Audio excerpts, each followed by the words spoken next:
నారాయణఖేడ్లో ఒక ఘోరమైన సంఘటన జరిగిందండి. ముత్యంరెడ్డి, కల్పన ఇద్దరు దంపతులు. వాళ్ళిద్దరికి ఇద్దరు పిల్లలు. ముత్యంరెడ్డి బోర్వెల్లో ఒక మెకానిక్ పనిచేస్తాడు. కల్పన దగ్గరలో ఉన్న హాస్పిటల్లో నర్సుగా పనిచేస్తుంది. వాళ్ళ జీవితం బాగానే ఉండేది. బట్ సడన్గా ఒక అపరిచితుడు మధ్యలో పరిచయం అయ్యాడు కల్పనకి. అతను కూడా హాస్పిటల్లోనే పనిచేస్తుంటాడు. అతని పేరు చింటూ, హీరో. సో మొగుడు బోర్ కొట్టినట్టున్నాడు. అతన్ని లవ్ చేయడం, ఇష్టపడము, ఇష్టం కాదు దాన్ని అక్రమ సంబంధం అంటాం కదా. సో మొగుడు అడ్డంగా ఉన్నాడని చెప్పేసి, వాళ్ళ ప్రైవసీకి ఫ్రీడమ్ లేదని చెప్పేసి తన ప్రియుడితో కలిసి హస్బెండ్ చంపడానికి ప్లాన్ వేసింది.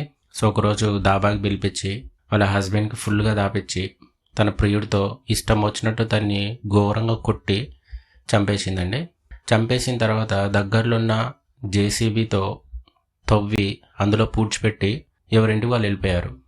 తర్వాత ఏం తెలియని ఒక నంగనాచిలాగా పోలీస్ స్టేషన్కి వెళ్ళి మా హస్బెండ్ మిస్సింగ్ అని చెప్పేసి మిస్సింగ్ కంప్లైంట్ ఇచ్చింది. సో పోలీసులు ప్రాపర్ ఇన్వెస్టిగేషన్ చేసి ఫస్ట్ నుంచి ఈమె మీద డౌటే, కానీ ప్రాపర్ ఇన్వెస్టిగేషన్ తర్వాత డిక్లేర్ చేద్దామని చెప్పేసి పోలీసులు కాల్ లాగ్స్, హిస్టరీ అవన్నీ చెక్ చేస్తే చింటూతో ఎక్కువ కాంటాక్ట్లు ఉండడంతో తమదైన స్టైల్లో ఇన్వెస్టిగేషన్ చేసి నిజాలన్నీ బయటపడ్డాయి. సో అంతటితో ఆ కేసునే ముగిసింది. బట్ ఆడవాళ్ళకి జోహార్ అండి బాబు. నిజంగా మొగుడు నచ్చకపోతే డైవర్స్ ఇచ్చి వేరే పెళ్లి చేసుకోండి, లేకపోతే సింగిల్గా జీవించండి. మగాళ్ళ జీవితాలతో ఎందుకు ఆడుకుంటున్నారు నాకు అర్థం కాదు.